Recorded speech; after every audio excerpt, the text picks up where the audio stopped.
Well, good afternoon, sales team optimization oracles. Welcome back again this month to www.salessystem.com.au. My name's Glenn Guilfoyle and I head up the sales team optimization specialist group called The Next Level. And we come to you each month in this form, both written and short video clip, with a poignant topic, something for you to take to your teams and discuss in terms of how to develop your sales team productivity to the next level.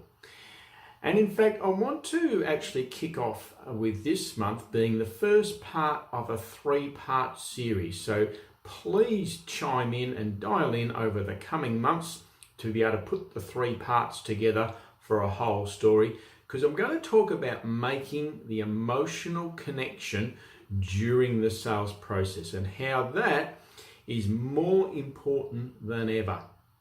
Here we go. Part 1. In this climate of negative buyer and customer sentiment and all the talk of new recessions, making the emotional connection with the buyer is even more critical than ever for the aspirational sales professional. The concept of making the emotional connection in the buyer conversation is certainly not new, but there seems to be an irony at play here in the way that a large proportion of seller-buyer conversations play out. Since the GFC, more than 10 years ago now, most industries' products and services have become increasingly commoditized. And with this ugly trend comes the inevitable corollary of buyer price sensitivity. The sad reality is that a buyer is more likely nowadays to trade off some level of good wraparound service, since the core product or service differentiators are perceived to be diminishing to negligible in many industries, for a few shekels or zacks saved on price than what was the case pre-GFC. Yet, many sales professionals unwittingly fight fire by pouring kerosene on it.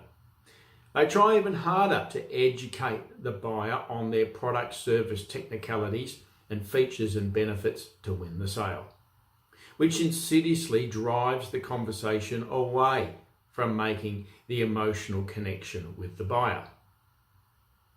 How to redress? Firstly, it is useful to think about the notion of making the emotional connection on a spectrum. Think about this scenario at the clear and obvious end of the emotional spectrum. Think about the retirement living village seller conversing with the retired couple making the move from the family home into the retirement living environment. It would be harder to think of a sales conversation scenario where the emotional drivers of the buying decision are more obvious than this one. At the alternative end of the same spectrum, the seller of generic medications into pharmacy, it would be hard to think of any pharmaceutical purchaser buying on behalf of any pharmacy establishment, getting emotional about the generic choices between medicines that have the same active ingredients. Two ends of a spectrum in terms of the obvious versus non-obvious nature of the emotional connection to the buying process. But the good sales professional, regardless of the environment, and regardless of how obvious or otherwise the emotional evocation in the product or service being considered by the buyer, knows that there is always an emotional connection to be made with the buyer through the sales process. And that this capability makes the difference between a high performer and an also-ran. The key is in the clarity of thinking about the model or the framework that makes the sometimes not so obvious very obvious. When I come back next week, we're going to pull apart these two examples.